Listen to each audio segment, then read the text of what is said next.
दुनिया की सदाकत में तेरा नाम रहेगा,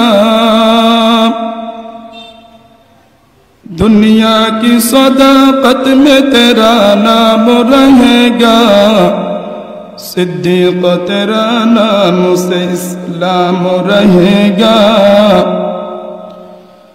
दुनिया की अदालत में तेरा नाम रहेगा,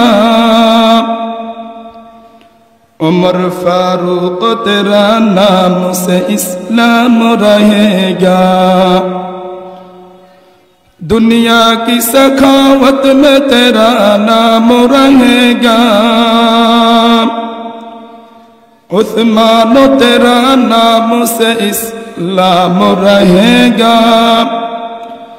दुनिया की शुजाअत में तेरा नाम रहेगा, अली तेरा नाम से इस्लाम रहेगा। दुनिया की सियासत में तेरा नाम रहेगा, अमीर मुआविया तेरा नाम से इस्लाम रहेगा। दुनिया की शहादत में तेरा नाम रहेगा, सुमैया तेरा नाम से इस्लाम रहेगा, सुमैया तेरा नाम से इस्लाम रहेगा। रसूल करीम सल्लल्लाहु अलैहि वसल्लम बोलेছেন, मन क़रा हरफन मिन किताबिल्लाह फलहु बिही हसना वल हसनतु बिअश्रि अम्सालिहा ला अक़ूलु अलिफ लाम मीम हरफुन बल अलिफुन हरफुन व लामुन हरफुन व मीमुन हरफुन। আমাদের নবী জনাব রাসূলুল্লাহ সাল্লাল্লাহু আলাইহি ওয়াসাল্লাম বলেছেন, যে ব্যক্তি কুরআনুল কারীমের একটি হরফ পড়বে আল্লাহ রাব্বুল আলামিন কমপক্ষে তার আমলনামার মধ্যে 10টা নেকি উঠায়া দিবেন। রাসূল করিম সাল্লাল্লাহু আলাইহি ওয়াসাল্লাম বলেছেন, আমি বলি না আলিফ লাম মিম হরফুন, আমি বলি না যে আলিফ লাম মিম এটি একটি হরফ, বরং আমি বলি আলিফুন হরফুন ওয়া লামুন হরফুন ওয়া মিমুন হরফুন। আলিফ একটা হরফ, লাম একটা হরফ, মিম একটা হরফ।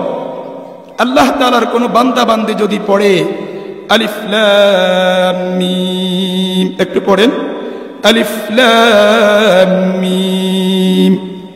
রাসূল করিম সাল্লাল্লাহু আলাইহি ওয়াসাল্লামের ভাষ্য অনুযায়ী এই শব্দটি আমরা পড়তে দেরি আমাদের আমলনামার মধ্যে 30টা নেকি উঠতে দেরি হয় নাই। বলেন সুবহানাল্লাহ।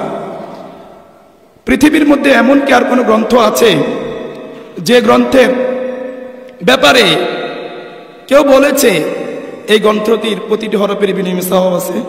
কেউ বলছে? কেউ বলে নাই। এই কুরআনুল কারীম তেমন একটা কিতাব, এই কিতাবের সাথে সম্পর্ক রাখলে সওয়াব, এই কিতাবের দিকে দৃষ্টিপাত করলে সওয়াব, এই কিতাবের দিকে মুহাব্বতের নজরে তাকাইলে সওয়াব। এই কিতাবের সাথে যারা সম্পর্ক রাখে, যারা সম্পর্ক করে, যারা কোরআন ওয়ালাকে মুহাব্বত করে ভালোবাসে, তাদের মর্যাদা বাড়িয়ে দিবেন কে? রব্বুল আলামিন তাদের মর্যাদাকে বাড়িয়ে দিবেন। এই কোরআনের সাথে যারাই সম্পর্ক করছে, এই কোরআনের সাথে যে বস্তু লাগছে সেটার মর্যাদা রব্বুল আলামিন কি করছেন? বাড়িয়ে দিয়েছেন। বলেন কি করছেন? বাড়িয়ে দিয়েছেন। কোরআনুল কারীমের সাথে 50 টাকা দামের গজের কাপড় লাগার কারণে এই কাপড়ের সম্মান বাড়ছে কি বাড়ে নাই? আমরা হাজার হাজার টাকা গজের কাপড় পরিধান করে কি করি না? আমাদের পরিবার পরিজনদেরকে আমরা পরিধান করাই কি করাই না? এটা যদি কখনো পড়ে যায় আমরা কি সম্মান করি? পাও লাগলে কি সম্মান করি? কিন্তু কোরআনের সাথে এই 50 টাকা দামের গজের কাপড় কোরআনের সাথে লাগার কারণে এই জুজদানের মূল্য কে বাড়িয়ে দিয়েছেন? কে বাড়িয়ে দিয়েছেন বলেন? এই কোরআনের সাথে কাঠ লাগার কারণে কাঠের মর্যাদা বাড়িয়ে দিয়েছেন কে? আল্লাহ তাআলা বাড়িয়ে দিয়েছেন। এই জন্য কোরআনের সাথে যার সম্পর্ক যত বেশি নিবিড় হবে, কোরআনের সাথে যার সম্পর্ক যত বেশি হবে, রব্বুল আলামিনের কাছে তার মর্যাদা তত বেশি বেড়ে যাবে। বলেন সুবহানাল্লাহ। এই কোরআনের সাথে সম্পর্ক করার দরকার আছে না নাই? এজন্য যত বেশি এই কোরআনওয়ালাদের সাথে আমরা সম্পর্ক রাখবো। আমি পড়তে পারি না, পড়ার জন্য চেষ্টা করার দরকার আছে না নাই? পড়তে পারি না, এই কোরআনকে মহব্বত করা, ওযু করে এই কোরআনকে নিয়ে দেখা, আফসোস করা, আয় রব্বে কারীম আমি তো শিখতে পারি না, শিখার তৌফিক দিয়ে দাও। মহব্বত করা, চুম্বন করা, এটার লাভ আছে না নাই? রব্বুল আলামিন আপনাকে মহব্বত করার কারণে কোরআন শিখার সুযোগ রব্বুল আলামিন করে দিবেন। শিখার কি করে দিবেন? সুযোগ করে দিবেন। কোরআন শিখলে লাভ না লস? আওয়াজ দিয়ে বলেন, লাভ না ক্ষতি? লাভ। আল্লাহ রাব্বুল আলামিন বলেছেন, কুল হাল ইয়াস্তাবিল্লাযীনা ইয়ালামুন ওয়াল্লাযীনা লা ইয়ালামুন ইন্নামা ইয়াতাযাক্কারু উলুল আলবাব। রব্বুল আলামিন বলেন, হাবিব আপনি বলে দেন, যাদেরকে আমি কোরআন ও হাদিসের ইলম দিয়েছি আর যাদেরকে আমি কোরআন ও হাদিসের ইলম দেই নাই তাদের মর্যাদা কখনো এক বরাবর না। যাদেরকে আল্লাহ তাআলা দয়া কইরা মায়া কইরা কোরআন ও হাদিসের ইলম দান করেছেন আর যারা কোরআন ও হাদিসের ইলম অর্জন করতে পারে নাই তাদের মর্যাদা কি কখনো এক বরাবর হইতে পারে? এক বরাবর হইতে পারে না। রব্বুল আলামিন বলেন, ওয়াল্লাযীনা উতুল ইলমা দারাজাত। যাদেরকে আল্লাহ তাআলা কোরআন ও হাদিসের ইলম দিয়েছেন তাদের মর্যাদা কত বেশি রব্বুল আলামিন উল্লেখ করেন নাই যে তাদের মর্যাদা 100, 200, 300, 1000, 2000, 1 লক্ষ, এমন কোন সংখ্যা রব্বুল আলামিন বলেন নাই। রব্বুল আলামিন জমা কিল্লতের ওজন ব্যবহার করেন নাই, জমা কাসরাতের ওজন ব্যবহার করছেন। তার মানে যারা আলেম, যারা হক্কায়ে রব্বানি আলেম, যাদেরকে রব্বুল আলামিন কোরআন ও হাদিসের ইলম দিয়েছেন তাদের মর্যাদা কত বেশি এটা স্বয়ং জানেন কে? আল্লাহ রাব্বুল আলামিন ভালো জানেন। এজন্য কোরআন শিখার দরকার আছে না নাই? প্রতি হরফের বিনিময়ে আল্লাহ তাআলা আমাদের আমলনামার মধ্যে 10টা নেকি উঠায়া দিবেন। এটার চাইতে আমাদের জন্য সৌভাগ্যের বিষয় কি আছে? কোরআন হাদিসের ইলম অর্জন করা কি সহজ ব্যাপার? কোরআন হাদিসের ইলম অর্জন করা এত সহজ না। যারা হাফিজ কোরআন হয়েছে, যারা আলেমে দ্বীন হয়েছে, তাদেরকে জিজ্ঞেস করলে বুঝতে পারবেন একজন হাফিজ কোরআন কত কষ্ট করে, কত মেহনত করে হাফিজ কোরআন হইতে হয়। এটা একমাত্র যারা হাফিজ কোরআন তারাই বলতে পারবে।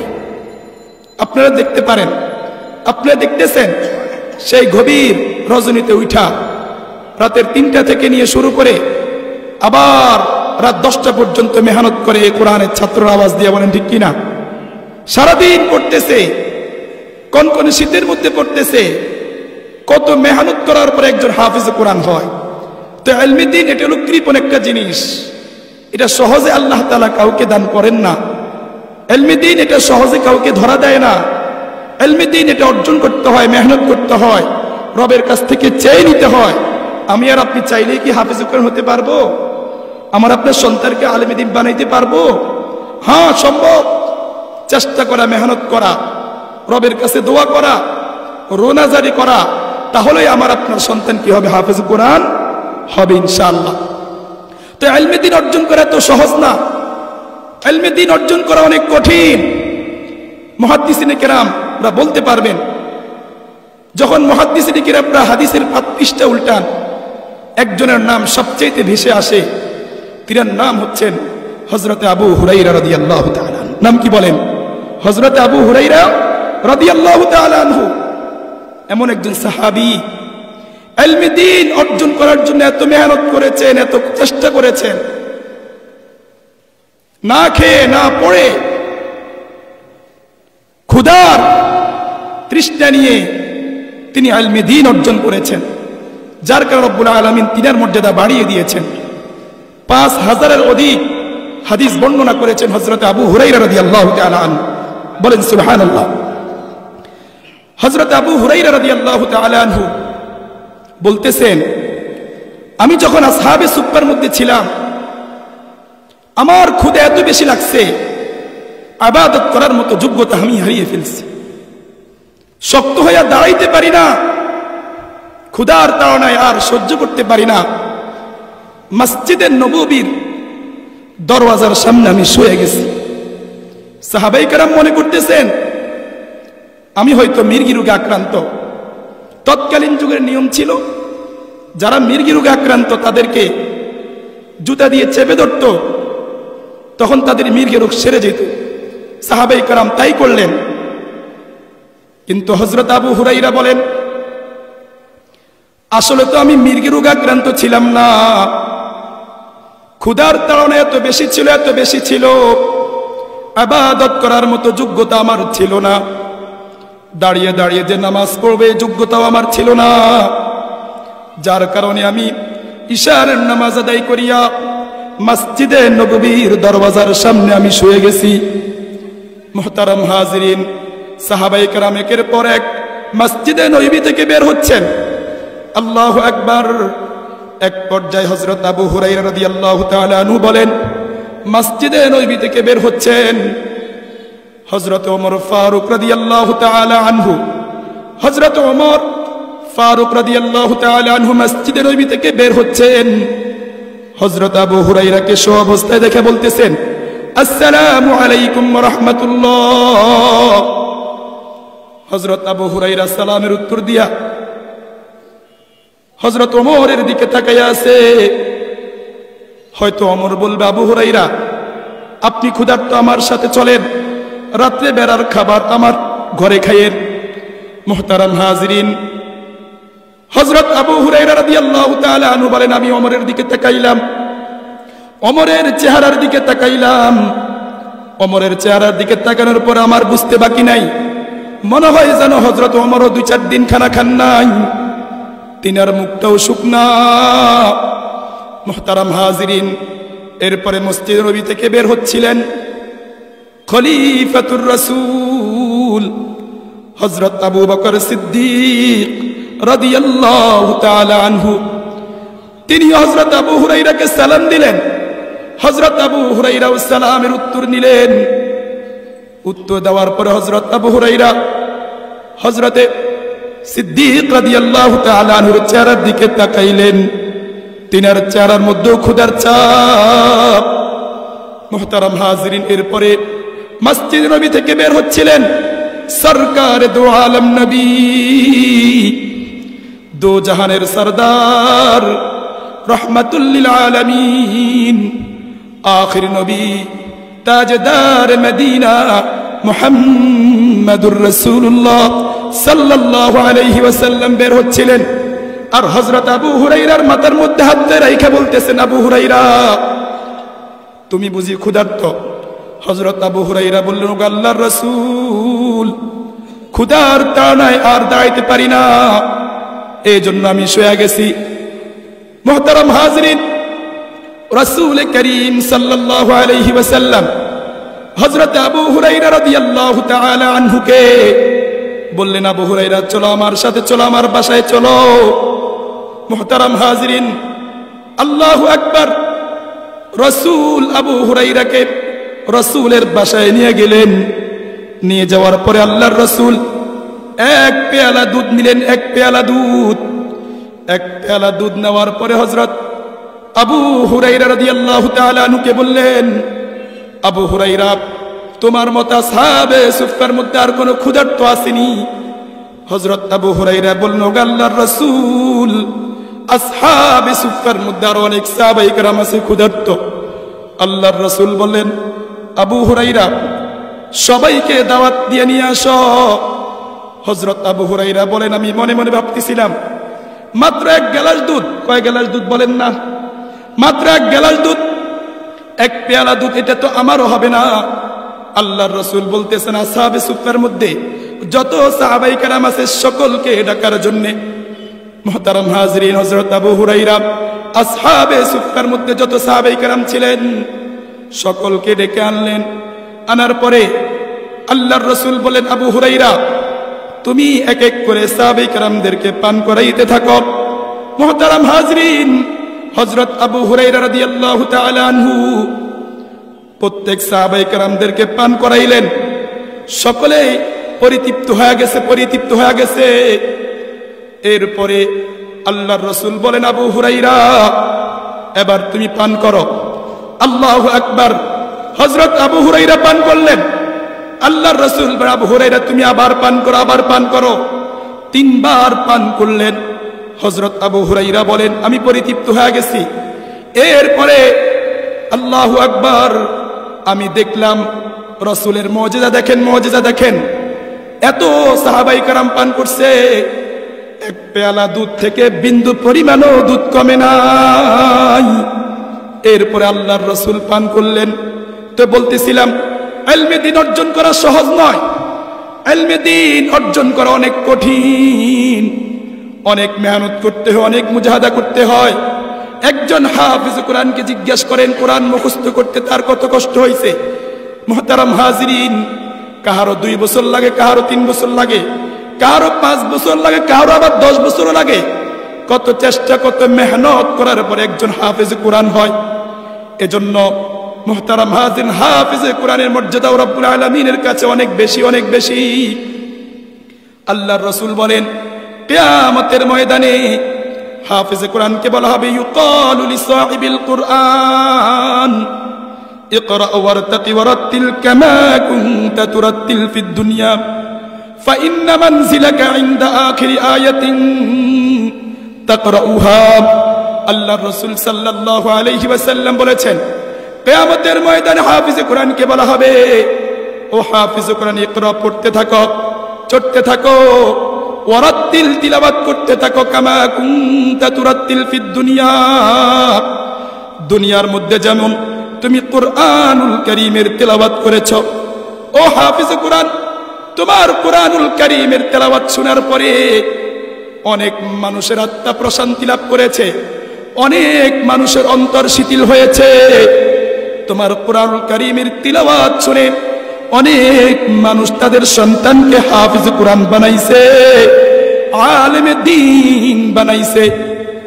ও হাফিজ কোরআন, তুমি তেলাওয়াত করতে থাকো, তোমার পঠিত শেষ আয়াতের স্থান হবে তোমার বাসস্থান। সুবহানাল্লাহ বলে। মুহতারাম হাজিরিন, শুধু কি হাফিজ কোরআনের মর্যাদা, হাফিজ কোরআনের মাতা পিতাকে আল্লাহ রাব্বুল আলামিন মর্যাদা দিবেন। কেমন মর্যাদা? আল্লাহর রাসূল বলেন, মান ক্রাআল কুরআন ওয়া আমিলা বিমা ফীহি উলবিসা ওয়ালিদাহু তাজান ইয়াউমাল কিয়ামা। আল্লাহর রাসূল বলেন, যে হাফিজ কোরআন নিয়মিত কুরআনুল কারীমের তিলাওয়াত করে, কুরআন অনুযায়ী আমল করে, কিয়ামতের ময়দানে তার মাতা পিতাকে নূরের মুকুট পরিধান করানো হবে। মুহতারাম হাজিরিন, ওই নূরের মুকুটের কিরণ কেমন হবে, আলো কেমন হবে? আল্লাহর রাসূল বলেন, যাওউহু আহসানু মিন যাওইশ শামসি ফি বুয়ুতিদ দুনিয়া। দুনিয়ার যে সূর্য তোমরা দেখতে পাও, এই সূর্যের কিরণ এর চাইতেও কিয়ামতের ময়দানে হাফিজ কোরআনের মাতা পিতাকে যেই নূরের মুকুটটা পরিধান করানো হবে, এই নূরের মুকুটের কিরণ দুনিয়ার সূর্যের কিরণ থেকেও লক্ষ লক্ষ কোটি গুণ বেশি হবে। এই জন্য মুহতারাম হাজিরিন, আল্লাহর রাসূল বলেন, কিয়ামতের ময়দানে হাফিজে কোরআনের মাতা পিতাকে যদি এত মর্যাদা দেওয়া হয়, তোমরা কি ভাবতেছো, কি মনে করতেছো হাফিজে কোরআনকে কিয়ামতের ময়দানে কেমন মর্যাদা দেওয়া হবে? তোমরা কি ধারণা করতেছো? তোমরা কি কল্পনা করতেছো? এই জন্যে কোরআন ও হাদিসের ইলম শেখানোর দরকার আছে না নাই? আমাদের সন্তানদেরকে হাফিজ কোরআনের বানানোর দরকার আছে না নাই? আলেমে দ্বীন বানানোর দরকার আছে না নাই? আমাদের মর্যাদা বাড়িয়ে দিবেন কে? বাড়িয়ে দিবেন কি দিবেন না? মুহতারাম হাজিরিন, বড় দুঃখ এবং পরিতাপের বিষয়, আজকে আমাদের সন্তানরা কুরআনুল কারীমের তিলাওয়াত থেকে গাফেল। আমাদের সন্তান আজকে সূরা ফাতিহা পড়তে পারে না, মুসলমান যুবক কুরআনুল কারীমের তিলাওয়াত করতে পারে না। এটার চাইতে বড় নির্লজ্জতা আর কি হতে পারে? যে আল্লাহ রাব্বুল আলামিন আমাদের জন্য কুরআনুল কারীম নাজিল করছেন। কেমন কিতাব! আল্লাহু আকবার, তিবিয়ানাল লিকুল্লি শাই। প্রত্যেকটা বিষয়ের বর্ণনা কুরআনুল কারীমের মধ্যে আছে না নাই? আওয়াজ দিয়া বলেন, আছে না নাই? এটার চাইতে বড় দুঃখজনক বিষয় আর কি হতে পারে যে আজকে আমাদের যুব সমাজ কোরআন থেকে গাফেল, রবের ইবাদত থেকে গাফেল, রবের গোলামি থেকে গাফেল। আচ্ছা বলেন দেখি, রব আমাদেরকে কেন বানাইছেন? রব আমাদেরকে দুনিয়াতে কেন পাঠাইছেন? রব্বুল আলামিন বলেন, ওয়ামা খালাকতুল জিন্না ওয়াল ইনসা ইল্লা লিয়াবুদুন। রব্বুল আলামিন বলেন, মানব জাতি এবং জিন জাতিকে আমি আল্লাহ রব্বুল আলামিন সৃষ্টি করেছি আমার গোলামি করার জন্য, আমার ইবাদত করার জন্য। কিন্তু মুহতারাম হাজরিন, রবের ইবাদত থেকে আমরা গাফিল কিনা? 5 ওয়াক্ত নামাজ দৈনিক আমাদের উপর ফরজ কিনা? আজকে কি আমরা পড়তেছি? এটা কি রবের নাফরমানি না? তো রব্বুল আলামিন আমাদেরকে রবের গোলামি করার জন্য বানাইছেন, কিন্তু আমরা রবের গোলামি থেকে গাফেল। ও মুহতারাম হাজরিন, কিয়ামতের ময়দানে কি জবাব দিবেন? রব্বুল আলামিন যদি প্রশ্ন করেন, ও আব্দুল করিম আব্দুস সাত্তার, দুনিয়াতে আমি তোমাকে 60-70 বছর একটা জীবন দিয়েছিলাম, তোমাকে শক্তি দিয়েছিলাম, তোমাকে ক্ষমতা দিয়েছিলাম, তোমাকে অট্টালিকা দিয়েছিলাম, তোমাকে যৌবন দান করেছিলাম। ও আব্দুল করিম, কুরআনুল কারীমের তেলাওয়াত কেন শিখলা না? 5 ওয়াক্ত নামাজ কেন পড়লা না? যৌবনের হেফাজত কেন করলা না? কিয়ামতের ময়দানে রব্বুল আলামিন যদি জিজ্ঞেস করেন, মুহতারাম হাজিরিন, কি জবাব দিবেন? কি জবাব দিবেন? আজকে তো আমরা জবাবদিহিতার ভয় আমাদের অন্তরকরণে নাই। জবাবদিহিতার ভয় যদি আমাদের অন্তরকরণে থাকতো, আমরা কুরআনুল কারীমের তিলাওয়াত শিখতাম, 5 ওয়াক্ত নামাজ পড়তাম, যৌবনের হেফাজত করতাম। আওয়াজ দিয়া বলেন ঠিক কিনা? আজকে আমাদের সন্তানদেরকে আমরা কুরআনুল কারীমের তিলাওয়াত শিখাই না, আমরা নিজেরাও কুরআনুল কারীম তেলাওয়াত করতে জানি না, সন্তানদেরকেও শিখাই না। এজন্য মুহতারাম হাজিরিন, কুরআনের সাথে সম্পর্ক করার দরকার আছে না নাই? আওয়াজ দিয়া বলেন আছে না নাই? যারা মুরব্বী আছেন, আপনাদের বোধহয় কুরআনুল কারীমের শিখার দরকার নাই, আছে না নাই? অনেক মুরব্বী আছে আলহামদুলিল্লাহ 5 ওয়াক্ত নামাজ পড়ে, মগর কুরআনুল কারীমের তিলাওয়াত শুদ্ধ নাই। এমন মুরব্বী আছে না নাই? আচ্ছা বলেন দেখি, এইভাবে আমি আর আপনি 1 বছর নয়, 2 বছর নয়, যদি পুরা জিন্দেগিতেও যদি নামাজ পড়ি, রব্বুল আলামিন কি কবুল করবেন? বলেন, বিশুদ্ধ তেলাওয়াত ছাড়া কি নামাজ শুদ্ধ হয়? বিশুদ্ধ কুরআনুল কারীমের তিলাওয়াত ছাড়া তো নামাজই হয় না। তো আমরা কিভাবে দাবি করতেছি রব্বুল আলামিন আমাদের নামাজগুলো কবুল করতেছেন? এজন্য ভাই, রব্বুল আলামিনের এই পাঠানো কুরআনুল কারীমের তিলাওয়াত শুদ্ধ করার দরকার আছে না নাই? করবেন তো ইনশাআল্লাহ? আওয়াজ দিয়ে বলেন, করবেন তো ইনশাআল্লাহ?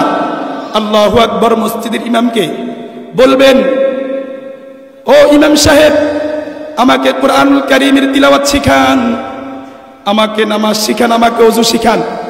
আচ্ছা বলেন দেখি, আপনি যদি ইমাম সাহেবকে এভাবে ধরেন, ইমাম সাহেব কি আপনাকে বলবে না পড়াবো না? বলবে 1000 টাকা লাগবে, প্রতি মাসে 2000 টাকা লাগবে। আজ পর্যন্ত কোন ইমাম কি বলছে? হয়তো আপনার সাথে সম্পর্ক আছে, বলতেও পারে, এটা আপনাদের সম্পর্ক আছে, শয়তানি করে বলতেও পারে। এজন্য মাঝে মাঝে ইমামকে গিয়ে বলবেন, ও ইমাম সাহেব, আমি তো কুরআনুল কারীমের তেলাওয়াত জানি না, আমাকে কুরআনুল কারীম শিখায়া দেন, ওযু কিভাবে করতে হয় শিখায়া দেন। রাজি আছেন তো ইনশাআল্লাহ? রাজি আছেন তো ইনশাআল্লাহ? আল্লাহ তাআলা কবুল করেন, সকলে বলি আমিন। শিক্ষকদেরকে শিখাইতেছে কিভাবে আগামী দিনে আমাদের কোমলমতি শিক্ষার্থীদেরকে শিখাইবে। Pack pack pack pack pack pack, এটা কোনো শিক্ষা হইল? ব্যাগের মতো টক্কা লাভ দেওয়া, এটা কি কোনো শিক্ষা হইল? নাচ শিখানো, গান শিখানো, এটা কোন শিক্ষা? পরিষ্কার ভাষায় বলতে চাই, এই দেশ শাহজালালের দেশ, এই দেশ শাহপরানের দেশ, এই দেশ আলেম ওলামাদের দেশ, এই দেশ মসজিদ মাদ্রাসার দেশ। এই দেশের মুসলমানরা ইসলাম বিরোধী নাস্তিকবাদী শিক্ষা নীতিকে বাস্তবায়ন করতে দিবে না ইনশাআল্লাহ। রাজি আছেন তো ইনশাআল্লাহ? আমাদের আফসোস লাগে, আমাদের প্রাথমিক যে শিক্ষা প্রতিষ্ঠানগুলো রয়েছে, স্কুল প্রাইমারি থেকে নিয়ে কলেজ ভার্সিটি পর্যন্ত প্রত্যেকটা শিক্ষা আপনারা রাখলেন, বাংলা রাখলেন, ইংরেজি রাখলেন, প্রত্যেকটা শিক্ষা সেখানে আছে। কোরআনী শিক্ষাকে কেন বাধ্যতামূলক করা হয় না, এটার জবাব চাই। মুসলমানের সন্তানরা এখানে পড়ে কি পড়ে না? আওয়াজ দিয়ে বলেন, আমাদের দুঃখ নাই, আমাদের মুসলমানের সন্তানরা যেমন ভাবে আলেম হওয়ার দরকার আছে, মুফতি হওয়ার দরকার আছে, মুহাদ্দিস হওয়ার দরকার আছে, তেমনি ভাবে মুসলমানদের ডাক্তারেরও প্রয়োজন আছে, ইঞ্জিনিয়ারের প্রয়োজন আছে না নাই? কিন্তু মুসলমানের সন্তানদেরকে প্রাথমিক শিক্ষা কোরআনী শিক্ষা শিখাইতে হবে, ঠিক কি ঠিক না? আজকে আওয়াজ তুলতে হবে, প্রত্যেকটা শিক্ষা প্রতিষ্ঠানের শিক্ষকদেরকে আওয়াজ তুলতে হবে, তাহলে এটা কার্যকর হবে। সকল মুসলমানকে আওয়াজ তুলতে হবে, নাস্তিকবাদী শিক্ষানীতি বাংলাদেশে বাস্তবায়ন করতে দেওয়া হবে না, হবে না, হবে না। রাজি আছেন ইনশাআল্লাহ? এটা আওয়াজ তোলার দরকার আছে না নাই? শুধু কি আমরা আওয়াজ তুলুন না সকলের দরকার আছে? যারা স্কুলে পড়ায়, যারা কলেজে পড়ায়, যারা ভার্সিটিতে পড়ায়, তাদেরও বলার দরকার আছে না নাই? যে প্রত্যেকটা শিক্ষা প্রতিষ্ঠানে বাংলা, অঙ্ক, ভূগোল, ইতিহাস যেমন বাধ্যতামূলক, তদ্রুপভাবে কোরআনী শিক্ষাকেও বাধ্যতামূলক করার দরকার আছে না নাই? মুহতারাম হাজরিন, বড় দুঃখ, আমাদের সন্তানরা কোরআন পড়তে জানে না, আমাদের যুবকরা কোরআনুল কারীম তিলাওয়াত করতে জানে না। আরে ভাই, এই কোরআনুল কারীম এমন কিতাব, এই কিতাবের মধ্যে রব্বুল আলামিন সবকিছু দিবেন কি দেন নাই? তো আমাদের সন্তানরা প্যাক প্যাক শিখলো, নাচ গান শিখলো। আচ্ছা বলেন দেখি, আমাদের সন্তানদেরকে আমরা শিক্ষা প্রতিষ্ঠানে কি নাচ গান শেখানোর জন্য পাঠাইছি? নাচ গান কোন মুসলমানকে সমর্থন করতে পারে? আওয়াজ দিয়া বলেন, আরো জোরে বলেন। শিক্ষানীতিকে স্কুলে আমরা কেন পাঠাই, মাদ্রাসায় কেন পাঠাই? সুশিক্ষায় শিক্ষিত হওয়ার জন্য। আওয়াজ দিয়ে বলেন ঠিক কিনা, আরো জোরে বলেন। নাচ গান করার জন্য পাঠাইছি? নাচ গান করা কি জায়েজ? এটা কোন মুসলমান সহ্য করতে পারে না। নাচ গান কেন শেখায় জানেন? মুসলমানের সন্তানদেরকে কোরআন থেকে বিমুখ করার জন্য। এটা গভীর ষড়যন্ত্র। মুহতারাম হাজরিন, আল্লাহ রাব্বুল আলামিন বলেন, ওয়া মিনান নাস মান ইয়াশতারি লাহওয়াল হাদিস লিয়ুদিল্লা আন সাবিলিল্লাহি বিগাইরি ইলম। রব্বুল আলামিন বলেন, মানুষের মধ্যে হতে কিছু মানুষ এমন আছে, কতক মানুষ এমন আছে যারা অনর্থক জিনিস খরিদ করে মানুষদেরকে বিভ্রান্ত করার জন্য, সঠিক পথ থেকে মানুষগুলোকে সরানোর জন্য অনর্থক ক্রিয়া কৌতুক খরিদ করে। তাহলে এটা গভীর ষড়যন্ত্র। কিসের ষড়যন্ত্র ভাই? গভীর ষড়যন্ত্র। এজন্য মুহতারাম হাজরিন, আমরা যদি আমাদের সন্তানদেরকে গান নাচ শিখাই, আমরা যদি আমাদের সন্তানদেরকে এরকম ভাবে নাটক শিখাই, সিনেমা শিখাই, আরে ভাই, তাহলে সন্তান কি আর কোরআন পড়বে? আওয়াজ দিয়ে বলেন, পড়বে? আরো বড় আফসোসের বিষয় হইল যৌনতা শিক্ষা দেওয়া হয়। আচ্ছা বলেন দেখি, যৌনতা এটা কি কাউকে শিক্ষা দিতে হয়? শিক্ষা দিতে হয়? আস্তাগফিরুল্লাহ, আস্তাগফিরুল্লাহ। যৌন শিক্ষা এটা কার প্রদত্ত? আল্লাহ তাআলা প্রদত্ত। আপনি যদি বলেন হ্যাঁ এটাও শিখাইতে হবে, তাহলে আমিও বলতে চাই যে চতুষ্পদ জন্তুকে শিখাইলো কে? চতুষ্পদ জন্তুকে কে শিখাইলো? গরু ছাগলকে কে শিখাইলো? আর আপনি আশরাফুল মাখলুকাত, সবচেয়ে শ্রেষ্ঠ জাতি, তাদেরকে আপনি যৌন শিক্ষা দিয়েছেন। নাউজুবিল্লাহ বলেন। আরো কোথায় যেখানে মানুষ সুশিক্ষায় শিক্ষিত হওয়ার জন্য পাঠিয়েছে, সেখানে আমরা আজকে এগুলা করতেছি। নাউজুবিল্লাহ বলেন। এজন্য আমাদেরকে কোরআনের অনুযায়ী জীবনযাপন করতে হবে। এগুলো আমাদেরকে কেন শিখায়? যাতে করে আমরা ইসলাম থেকে দূরে সরে যাই। আল্লাহ তাআলা বলেন, ওয়াল্লাযীনা হুম আনিল লাগবি মুরিদুন। রব্বুল আলামিন বলেন, যে তোমরা সফল হতে চাও, সফল ইমানদার যদি হতে চাও, তাহলে অনর্থক কাজ করা যাবে না, অনর্থক কথা বলা যাবে না। যে কাজ করলে দুনিয়ারও কোনো লাভ নাই, যে কাজ করলে আখিরাতেরও কোনো লাভ নাই, এমন কাজকে, এমন কথাকে অনর্থক কাজ বলে। এমন কথাকে, এমন কাজকে অনর্থক কাজ বলে।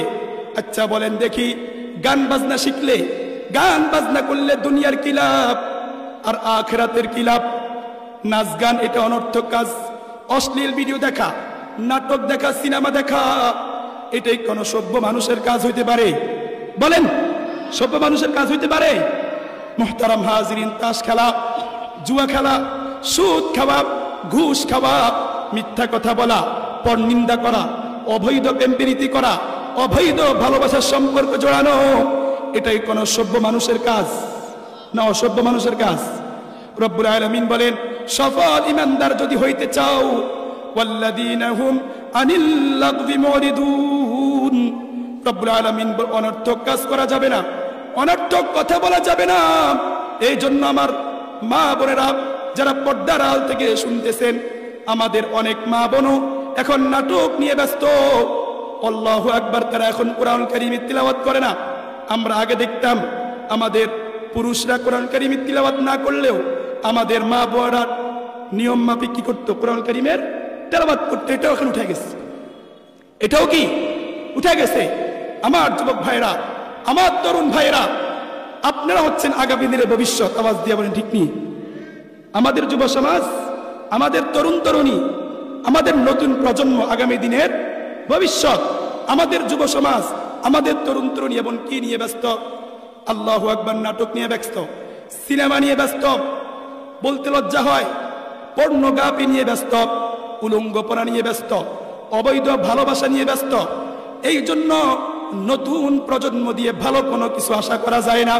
এজন্য আমার যুবক ভাইরা, আমার তরুণ ভাইরা, আল্লাহু আকবার, কোরআনের দিকে আসেন, কোরআনকে মহব্বত করেন, কোরআনকে ধরেন। ইসলাম কিভাবে কায়েম করতে হয় সেটার জন্য ফিকির করেন। আল্লাহর এই জমিনে আল্লাহর দিন কায়েম নাই, আল্লাহর এই দিনে, আল্লাহর এই জমিনে আল্লাহর কোরআন কায়েম নাই। আল্লাহর এই জমিনে যদি আল্লাহর দিন কায়েম হয়ে যায়, কোরআনের রাজ কায়েম হয়ে যায়, তাহলে এই দেশে আর দুর্নীতি চলবে না, ঘুষ চলবে না, জুয়া চলবে না, আল্লাহু আকবার পরনিন্দা চলবে না, আল্লাহু আকবার পাতিনা তারা লক্ষ লক্ষ টাকা, কোটি কোটি টাকা দেশের বাইরে পাচার করতে পারবে না। আওয়াজ দিয়ে বলেন ঠিক কি ঠিক না? আওয়াজ দিয়ে বলেন। আল্লাহর এই জমিনে আল্লাহর দিন যদি কায়েম হয়ে যায়, কোরআন অনুযায়ী যদি আমরা দেশ চালাই, আমাদের সমাজের মধ্যে পরিবর্তন আসবে। প্রত্যেকটা মানুষের অন্তরে রবের ভয় জাগ্রত হয়ে যাবে, প্রত্যেকটা মানুষ নামাজি হয়ে যাবে, প্রত্যেকটা মানুষের আমল সুন্দর হয়ে যাবে। আওয়াজ দিয়া বলেন ঠিক কি ঠিক না? আজকে তো আমরা আমল করি না। রব্বুল আলামিন বলেন, আমি হায়াত সৃষ্টি করেছি, মউত সৃষ্টি করেছি, কেন জানোনি? লিয়াবলুয়াকুম আইয়ুকুম আহসানু আমালা, কে কার থেকে বেশি সুন্দর আমল করতে পারো, কে কার থেকে বেশি সুন্দর আমল করতে পারো, উত্তম আমল করতে পারো, কার আমলের কোয়ালিটি কত সুন্দর। রব্বুল আলামিন এটা দেখেন, কার আমল কত সুন্দর, রব্বুল আলামিন এটা দেখেন। মুহতারাম হাজিরিন, বড় দুঃখ এবং আফসোসের বিষয়, আমরা অনেকেই নামাজ পড়ি কিন্তু সেজদা ঠিক মতো করি না, রুকু ঠিক মতো করি না, রুকুর তাসবিহ জানি না, সেজদার তাসবিহ জানি না, কুরআনুল কারীমের তিলাওয়াত করতে জানি না। মুহতারাম হাজিরিন, একটু চিন্তা করিয়া দেখেন, একটা সেজদার মূল্য রব্বুল আলামিনের কাছে কত বেশি। আল্লাহু আকবার। আল্লাহর নবী, বিশ্ব নবী জনাবে রাসূলুল্লাহ সাল্লাল্লাহু আলাইহি ওয়াসাল্লাম বলেছেন, সিজদাতুন ওয়াহিদাতুন খায়রুম মিনাদ দুনিয়া ওয়া মা ফিহা। আল্লাহর নবী, বিশ্ব নবী জনাবে রাসূলুল্লাহ সাল্লাল্লাহু আলাইহি ওয়াসাল্লাম বলেছেন, একটা সিজদার মূল্য কত? সিজদাতুন ওয়াহিদাতুন খায়রুম মিনাদ দুনিয়া ওয়া মা ফিহা। দুনিয়া এবং দুনিয়ার মধ্যে যা কিছু আছে, একটা সিজদার মূল্য রব্বুল আলামিনের কাছে এর চাইতে কোটি কোটি গুণ বেশি দামি। আর জোরে বলেন সুবহানাল্লাহ। আওয়াজ দিয়া বলেন, একটা সিজদার মূল্য দুনিয়া এবং দুনিয়ার মধ্যে যা কিছু আছে, এর চাইতে একটা সিজদার মূল্য রবের কাছে অনেক বেশি।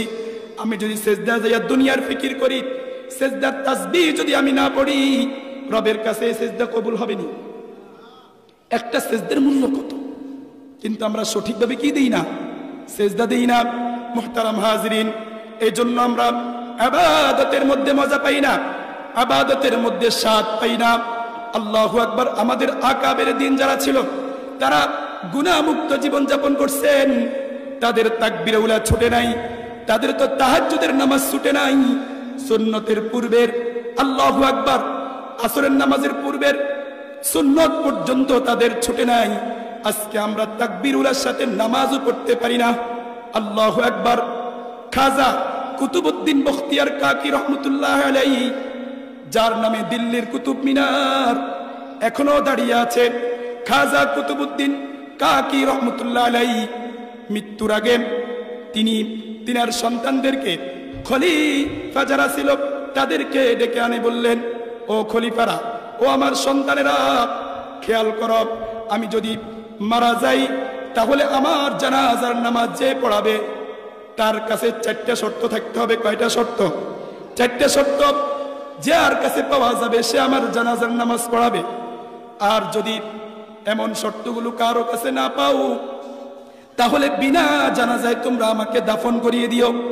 মুহতারাম হাজিরিন, খাজা কুতুবউদ্দিন বখতিয়ার কাকি রহমতুল্লাহ আলাইহি যখন মারা গেলেন, মারা যাওয়ার পরে আল্লাহু আকবার, লক্ষ লক্ষ মানুষ জানাজার নামাজ পড়ার জন্য উপস্থিত হয়ে গেছেন। হাজার হাজার আলেম দ্বীন, হাজার হাজার হাফিজ কুরআন জানাজার নামাজ পড়ার জন্য উপস্থিত হয়ে গেছেন।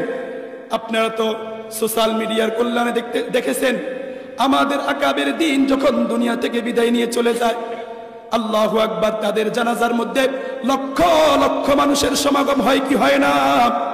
আল্লামা আহমদ শফী রহমতুল্লাহি আলাইহির জানাজার মধ্যে আমরা গিয়েছিলাম, লক্ষ লক্ষ মানুষ উপস্থিত হয়েছে। আল্লামা জুনাইদ বাবুনগরী দামাত বারাক রহমতুল্লাহি আলাইহি যখন মারা গেলেন, লক্ষ লক্ষ মানুষ জানাজার মধ্যে উপস্থিত। আল্লাহু আকবার, মুফতি আমিনী সাহেব যখন মারা গেলেন, হযরত মাওলানা ফজলুল করিম রহমতুল্লাহি আলাইহি যখন মারা গেলেন, লক্ষ লক্ষ মানুষ উপস্থিত হয়ে গিয়েছিল। তদ্রূপ ভাবে খাজা কুতুবউদ্দিন বখতিয়ার কাকি রহমতুল্লাহি আলাইহি যখন মারা গেলেন, আল্লাহু আকবার, লক্ষ লক্ষ মানুষ উপস্থিত হয়ে গেছে জানাজার নামাজ পড়ার জন্য।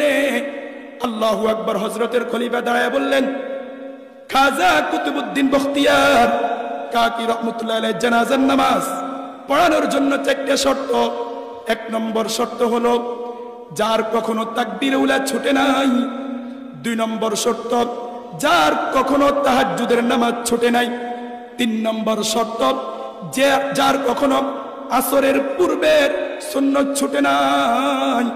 4 নম্বর শর্ত বেগানা নারীর দিকে তাকাইছে, ভিন নারীর দিকে তাকাইছে, কিন্তু তাকানোর পরে অন্তরে গুনাহের কল্পনা করে নাই। আল্লাহর রাসূল বলেন, হঠাৎ যদি বেগানা নারীর দিকে নজর পড়ে যায়, হঠাৎ যদি বেগানা নারীর দিকে দৃষ্টিপাত পড়ে যায়, এটার কোনো গুনাহ নেই। কেন? এটা তো ইচ্ছাকৃতভাবে তাকায় নাই। এরকম হঠাৎ পড়ার পরেও অন্তরের মধ্যে আল্লাহু আকবার গুনাহের কল্পনা করে নাই। এমন 4টা শর্ত যার কাছে আছে, অনুরোধ করছি আপনি আয়েশা হযরতের জানাজার নামাজ পড়ান। মুহতারাম হাজিরিন, শর্তগুলো সহজ না কঠিন? সহজ না কঠিন? আরো জোরে বলেন। মুহতারাম হাজিরিন, লক্ষ লক্ষ মানুষের মধ্যে কান্নার রোল পড়ে গেছে। কান্নায় প্রত্যেকটা মানুষ ভেঙে পড়ছে। হযরতের জানাজার নামাজ কেই পড়াবে? খলিফারা, সন্তানরা জানাজার সামনে উপস্থিত হয়ে গেছে, বিনা জানাজায় হযরতকে দাফন করে দিবেন। আল্লাহু আকবার, কান্নার রোল পড়ে গেছে। এরপরে একজন ব্যক্তি সামনের কাতার থেকে আগায় আসলেন, খাটিয়া ধরে বললেন, আমি জানাজার নামাজ পড়াবো। আল্লাহু আকবার। তিনার নাম ছিল শামসুদ্দিন আলতামাশ রহমতুল্লাহ আলাইহি। দিল্লির বাদশা ছিলেন, দিল্লির সুলতান ছিলেন শামসুদ্দিন আলতামাশ রহমতুল্লাহ আলাইহি। মুহতারাম হাজিরিন, তিনি হযরতের জানাজার খাটের উপর হাত রাখলেন আর বললেন, হযরতের জানাজার নামাজ আমি পড়াবো। আল্লাহু আকবার। হযরতের চেহারা থেকে কাপড়ের কাপড়টা সরাইয়া কপালের মধ্যে চুম্বন করলেন। চুম্বন করে বলতেছেন, হযরত, গোপনে গোপনে অনেক আমল আপনি করেছেন, গোপনে গোপনে আমল কইরা আপনি রবের সান্নিধ্য অর্জন করেছেন, জান্নাতের পথের পথিক হয়ে গেছেন। আর আমি শামসুদ্দিন আলতামাশ রহমতুল্লাহি আলাইহিকে লক্ষ লক্ষ মানুষের সামনে আজকে আপনি আমার গোপন আমলগুলো আপনি প্রকাশ করে দিলেন। ওগো আল্লাহর ওলি, আপনি তো জান্নাতের পথিক হয়ে গেছেন, আমার আমলগুলো তো লক্ষ লক্ষ মানুষের সামনে প্রকাশ হয়ে গেছে, না জানি আমার আমল ধ্বংস হয়ে গেছে। ও মুহতারাম হাজিরিন, দেখেন, দিল্লির বাদশা ছিল, দিল্লির সুলতান ছিল শামসুদ্দিন আলতামাশ রহমতুল্লাহ আলাইহি। কেমন সুলতান, কেমন বাদশা! কখনো তাকবীর উলা ছুটে নাই। প্রাপ্তবয়স্ক হওয়ার পরে তাহাজ্জুদের নামাজ ছুটে নাই। প্রাপ্তবয়স্ক হওয়ার পরে আসরের পূর্বের সুন্নত ছুটে নাই, প্রাপ্তবয়স্ক হওয়ার পরে বিন নারীর দিকে হঠাৎ যদি তাকানোর পরেও, বিন নারীর দিকে তাকানোর পরেও গুনাহের কল্পনা করে নাই। আমাদের আকাবের আসলাফ কেমন ছিলেন? আমলি জিন্দেগি গঠন করছেন। আর আজকে তো আমরা আমল করি না। আমল করতে পারলে, 5 ওয়াক্ত নামাজ পড়তে পারলে নিজেকে জান্নাতি মনে করি, 5 ওয়াক্ত নামাজ পড়তে পারলে নিজেকে অনেক বড় বুজুর্গ মনে করি। কিন্তু আমাদের আকাবেরদের অবস্থা দেখেন, কেমন গুনাহমুক্ত জীবন তারা গঠন করছেন। রব্বুল আলামিনের গোপনে কি পরিমাণ আমল তারা করছেন কল্পনা করা যায়? কল্পনা করা যায়? কল্পনাও তো করা যায় না। এজন্য মুহতারাম হাজরিন, আমল করা ছাড়া বিকল্প কোনো পথ নাই। যার আমল যত বেশি সুন্দর হবে, রব্বুল আলামিনের কাছে তার মর্যাদা তত বেশি বাড়বে। আল্লাহ রব্বুল আলামিন বলেন, আলিফ লাম মিম যালিকাল কিতাব লা রাইবা ফীহি হুদাল লিল মুত্তাকিন।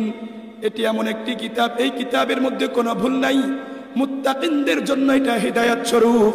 মুহতারাম হাজরিন, মুত্তাকিন কাকে বলা হয়? মুহতারাম হাজরিন, তাকওয়া এটা ওয়াকিউন শব্দ থেকে নিষ্পন্ন।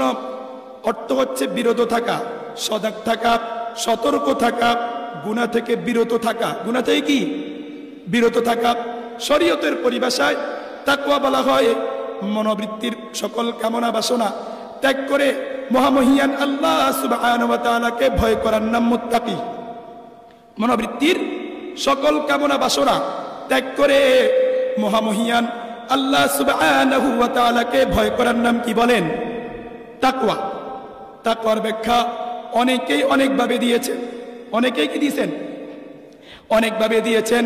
মুহতারাম হাজরিন, তাকওয়ার ব্যাখ্যা হযরত উবাই ইবনে কাব রাদিয়াল্লাহু তাআলা আনহু চমৎকার ভাবে দিয়েছেন। মুহতারাম হাজরিন, একদিন আমিরুল মুমিনিন হযরত ওমর ফারুক রাদিয়াল্লাহু তাআলা আনহু হযরত উবাই ইবনে কাব রাদিয়াল্লাহু তাআলা আনহুকে জিজ্ঞেস করলেন, ভাই উবাই ইবনে কাব, তাকওয়া নাকি এমন একটা গুরুত্বপূর্ণ বিষয়, এটি যদি কোনো মানুষ অর্জন করতে না পারে, কোনো মানুষ যদি এটি অর্জন করতে না পারে, ওই মানুষের নামাজ, রোজা, হজ, যাকাত কোনো কিছুই আল্লাহ তাআলার দরবারে গ্রহণযোগ্য হয় না। হযরত উবাই ইবনে কাব বললেন, আমিরুল মুমিনিন, অবশ্যই তাকওয়া এমন একটা গুরুত্বপূর্ণ বিষয়, এটি যদি মানুষ অর্জন করতে না পারে, মানুষের নামাজ, রোজা, হজ, যাকাত কোনো কিছুই আল্লাহ তাআলার দরবারে গ্রহণযোগ্য হবে না। এজন্য আপনি যদি রোজার দিকে লক্ষ্য করেন, আল্লাহ তাআলা বলছেন, ইয়া আইয়ুহাল্লাযীনা আমানু কুতিবা আলাইকুমুস সিয়াম কামা কুতিবা আলাল্লাযীনা মিন ক্বাবলিকুম লাআল্লাকুম তাত্তাকুন। রব্বুল আলামিন বলেন, হে ঈমানদারেরা, হে বিশ্বাসীরা, তোমাদের উপর রোজাকে ফরজ করা হয়েছে যেমন ভাবে পূর্ববর্তী লোকদের উপর ফরজ করা হয়েছিল। কেন? লাআল্লাকুম তাত্তাকুন, যাতে করে তোমরা মুত্তাকি হয়ে যেতে পারো। তার মানে তাকওয়াবিহীন রোজা রব্বুল আলামিনের কাছে গ্রহণযোগ্য নয়। আল্লাহ রব্বুল আলামিন যখন কুরবানের কথা বলছেন, রব্বুল আলামিন বলেন, লা ইয়ানালাল্লাহা লুহুমুহা ওয়ালা দিমাউহা ওয়ালাকিন ইয়ানালুহুত তাকওয়া মিনকুম। রব্বুল আলামিন বলে, বান্দা, তুই হাজার হাজার টাকা দিয়ে তুই কুরবানি করছ, লা ইয়ানালাল্লাহা লুহুমুহা, আমি আল্লাহ রাব্বুল আলামিন কুরবানির পশুর গোশতও চাই না, হাড্ডিও চাই না, কোনো কিছুই চাই না। আমি শুধু চাই ওয়ালাকিন ইয়ানালুহুত তাকওয়া মিনকুম, তোমাদের মাঝে কোন ব্যক্তি তাকওয়া নিয়ে কুরবানি করে, আমার ভয় নিয়ে কুরবানি করে, নাকি মানুষকে দেখানোর জন্য কুরবানি করে। তার মানে রব্বুল আলামিন এখানেও তাকওয়ার কথা বলছেন। তাকওয়াবিহীন কুরবানি রব্বুল আলামিনের কাছে কবুল হবে না। তদ্রূপ ভাবে আল্লাহ রব্বুল আলামিন যখন নামাজের কথা বলছেন, قد أفلح المؤمنون الذين هم في صلاتهم خاشعون, খুশু ছাড়া নামাজ আল্লাহ তাআলার দরবারে গ্রহণযোগ্য নয়। তাকওয়াবিহীন ইবাদত রব্বুল আলামিন কি করেন না? বলেন, কবুল করেন না। রব্বুল আলামিন, আল্লাহু আকবার, তাকওয়া চান। রব্বুল আলামিন বলেন, যার কাছে তাকওয়া যত বেশি হবে, তার মর্যাদা আমি আল্লাহর কাছে তত বেশি হবে। হোক না সে দিনমজুর, হোক না সে কুলি, হোক না সে রিকশা চালক, কিন্তু তার কাছে তাকওয়া আছে। রব্বুল আলামিন বলেন, ইন্না আকরামাকুম ইনদাল্লাহি আতকাকুম, আমি আল্লাহ তাআলার কাছে ওই ব্যক্তি মর্যাদা সম্পন্ন যার কাছে তাকওয়া যত বেশি, তার মর্যাদা আমি আল্লাহর কাছে তত বেশি। একজন এমপি, একজন মন্ত্রী, একজন রাষ্ট্রনায়ক, কিন্তু তার কাছে সব আছে কিন্তু তাকওয়া নাই, মালিককে ভয় পায় না, রবের গোলামি করে না। কিন্তু আরেকজন রিকশা চালক, আরেকজন ভ্যানওয়ালা, রবের ভয় অন্তরে আছে। রব্বুল আলামিন বলেন তার মর্যাদা ওই এমপি থেকে বেশি আমার কাছে। কার কাছে?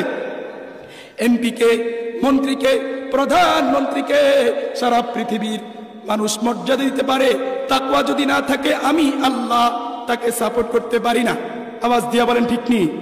এজন্য মুহতারাম হাজিরিন, তাকওয়া অর্জন করতে হয়, মুত্তাকি হয়ে যেতে হবে। আল্লাহু আকবার। মুত্তাকি যখন দুনিয়া থেকে বিদায় নিয়ে চলে যায়, ফামা বাকাত আলাইহিমুস সামাউ ওয়াল আরদ, রব্বুল আলামিন বলেন যখন কাফিররা মারা যায়, বেদিনরা যখন মারা যায়, দুনিয়ার আসমান জমিন তাদের জন্য ক্রন্দন করে না। কিন্তু আল্লাহু আকবার, একজন মুত্তাকি যখন মারা যায়, একজন মুত্তাকি যখন দুনিয়া থেকে বিদায় নিয়ে চলে যায়, আসমান জমিন তাদের জন্য রোনাজারি করতে থাকে। এই জন্য মুত্তাকি হওয়ার দরকার আছে না নাই? মুহতারাম হাজিরিন, বলতেছিলাম হযরত উবাই ইবনে কাব বললেন, আমিরুল মুমিনিন, অবশ্যই তাকওয়া এমন একটা গুরুত্বপূর্ণ বিষয়, এটি যদি মানুষ অর্জন করতে না পারে, মানুষের নামাজ, রোজা, হজ, যাকাত কোনো কিছুই আল্লাহ তাআলার দরবারে গ্রহণযোগ্য হবে না। আল্লাহু আকবার।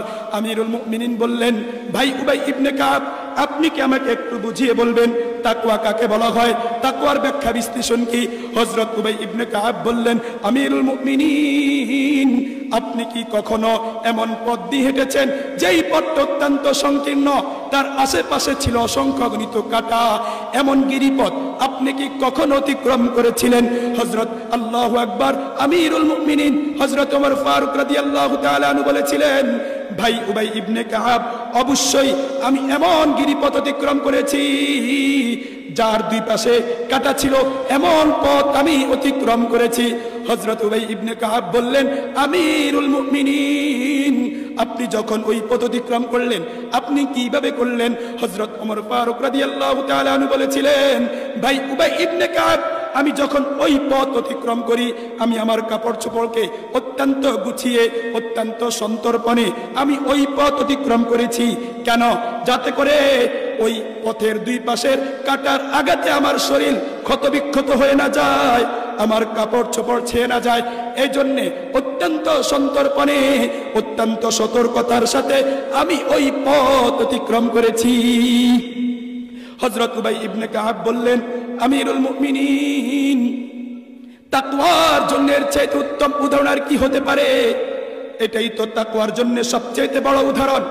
কেননা আপনি যেই সমাজের মধ্যে জীবন যাপন করবেন, ওই সমাজের মধ্যে চুরি থাকতে পারে, ওই সমাজের মধ্যে ডাকাতি থাকতে পারে, ওই সমাজের মধ্যে রাহাজানি থাকতে পারে, ওই সমাজের মধ্যে দুর্নীতি থাকতে পারে, ওই সমাজের মধ্যে ইয়াবা ব্যবসায়ী থাকতে পারে, ওই সমাজের মধ্যে জুয়াখোর থাকতে পারে, ওই সমাজের মধ্যে ইফতিজিং থাকতে পারে। কিন্তু আপনি তো মুমিন, আপনি ওই সমাজের মধ্যে এমন ভাবে চলাফেরা করবেন যাতে করে সমাজের কোনো পাপের দাগ, সমাজের কোনো গুনার গ্লানি আপনার শরীরের মধ্যে আঘাত আনতে না পারে। এজন্য মুহতারাম হাজিরিন, তাকওয়া ভিত্তিক জীবন গঠন করতে হবে। আপনি যদি তাকওয়া নিয়ে যদি আমল করেন, রবের মুহাব্বত আর রবের ভালোবাসা নিয়ে যদি আপনি আমল করেন, আপনার আমলগুলো কবুল করবেন কে? তাকওয়া ভিত্তিক আমল করবেন তো ইনশাআল্লাহ। আমাদের নোয়াখালীর মধ্যে আরেকটা দল বের হয়ে গেছে, যারা নিজেদেরকে দাবি করে হিজবুত তাওহীদ। তুমি তো হিজবুত তাওহীদ না, তুমি তো হিজবুস শয়তান। আওয়াজ দিয়া বলেন ঠিক কি ঠিক না? নারী পুরুষ একসাথে নামাজ পড়ে, নারী পুরুষ একসাথে কনসার্ট করে, আবার মাঝে মাঝে গানের অনুষ্ঠানও করে, এটাও নাকি তাওহীদের দাওয়াত। বলেন নাউজুবিল্লাহ। মুহতারাম হাজিরিন, আল্লাহু আকবার। নোয়াখালীর জমিন, আলেম ওলামাদের জমিন। ও আমার যুবক ভাইরা, ও তরুণ ভাইরা, বিভ্রান্ত হওয়া যাবে না। হক্কানি রব্বানি আলেম উলামা আমাদেরকে যখন যে নির্দেশ দিবে, আমাদেরকে যেই পথ অবলম্বন করার জন্য বলবে, রাজি আছেন তো ইনশাআল্লাহ? হক্কান রব্বানি আলেম ওলামার কথা যদি আপনি শুনেন, তাহলে আপনি কামিয়াবির রাস্তার উপর থাকতে পারবেন। আজকে হিজবুত তাওহীদ একদিকে আপনাকে ডাকছে, আসো আমার কনফারেন্সে আসো, নারী পুরুষ একসাথে আছে, আনন্দ পাইবা। মানুষ যাবে কি যাবে না? আওয়াজ দিয়ে কোন না। নারী যেখানে আছে পুরুষ যাবে কি যাবে না? মুহতারাম হাজিরিন, কত বড় শয়তান! একজন মহিলা তাকে প্রশ্ন করলো, যে ইমাম সাহেব কনফারেন্স শুরু হইল সকাল 9টা, এখন আসরের নামাজের সময় হয়ে গেল, আপনি তো এখনো জোহরের নামাজের বিরতি দেন নাই। নাউজুবিল্লাহ। তখন ওই ব্যক্তি বলতেছে, সেলিম বলতেছে, হুসাইন মোহাম্মদ সেলিম বলতেছে, তুমি কি তাওহীদের উপর আসছো? মানে একটাই জবাব, সে শুধু তাওহীদের কথা বলে, আমরা বুঝি তাওহীদের কথা বলি না। মুহতারাম হাজিরিন, এটা হলো বাংলাদেশের জন্য সবচাইতে বিষ ফোড়া। এটার বিরুদ্ধে কথা বলার দরকার আছে না নাই? এজন্য হিজবুত তাওহীদ নয়, হিজবুশ শয়তান, এরা মুসলমানদের মধ্যে বিভ্রান্ত ছড়াইতেছে, এদেরকে বয়কট করার দরকার আছে না নাই? মুহতারাম হাজিরিন, বলতেছিলাম হিজবুত তাওহীদ একদিকে আমাদেরকে ডাকতেছে, কাফের বানানোর ষড়যন্ত্র করতেছে, অন্যদিকে আমাদের বাংলাদেশের মধ্যে আরেকটা দল আছে যারা নিজেদেরকে বলা হয় আহমদিয়া মুসলিম জামাত, তারা হলো কাদিয়ানি। তারা কি কাদিয়ানি? আল্লাহু আকবার। তারাও নিজেদেরকে মুসলিম দাবি করে, অনেক মানুষকে তারা কাদিয়ানি বানিয়ে ফেলছে। তাদের দাবি হলো আমাদের নবী, শেষ নবী মুহাম্মদুর রাসূলুল্লাহ সাল্লাল্লাহু আলাইহি ওয়াসাল্লামকে তারা শেষ নবী মানে না। আমরাও পরিষ্কার ভাষায় বলতেছি, আল্লাহ রাব্বুল আলামিন আমাদের নবীকে খাতামুন নবীন বলছে। আল্লাহর রাসূল বলছেন, আনা খাতামুন নবীন লা নবিয়্যা বাদি, আমি শেষ নবী, আমার পর আর কোন নবী আসবে না। এজন্য মুহতারাম হাজিরিন, আহমদিয়া মুসলিম জামাত তারাও আমাদেরকে ডাকতেছে কি বানানোর জন্য? কাফের বানানোর জন্য। হুসাইন মোহাম্মদ সেলিম আমাদেরকে ডাকতেছে কাফের বানানোর জন্য।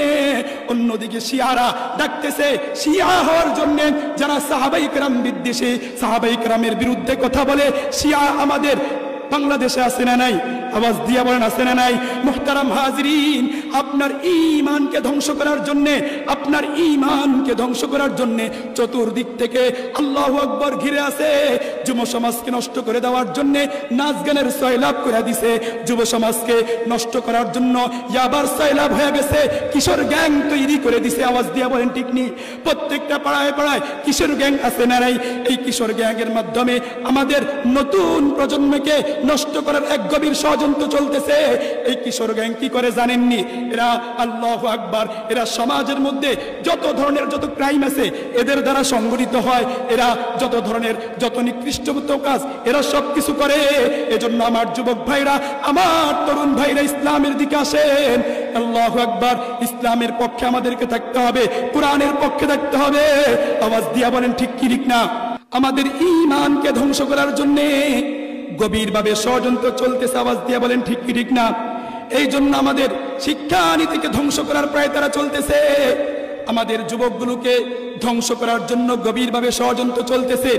এই জন্য ইসলামের পক্ষে থাকবেন তো ইনশাআল্লাহ? ইসলামের জন্য আপনাকে জান কুরবান দিতে হবে, ইসলামের জন্য আপনাকে মাল কুরবান দিতে হবে। রাজি আছেন তো ইনশাআল্লাহ? ইসলামের জন্য যে যত বেশি কুরবানি দিবে সে তত বেশি রব্বুল আলামিনের কাছে মর্যাদা পাবে।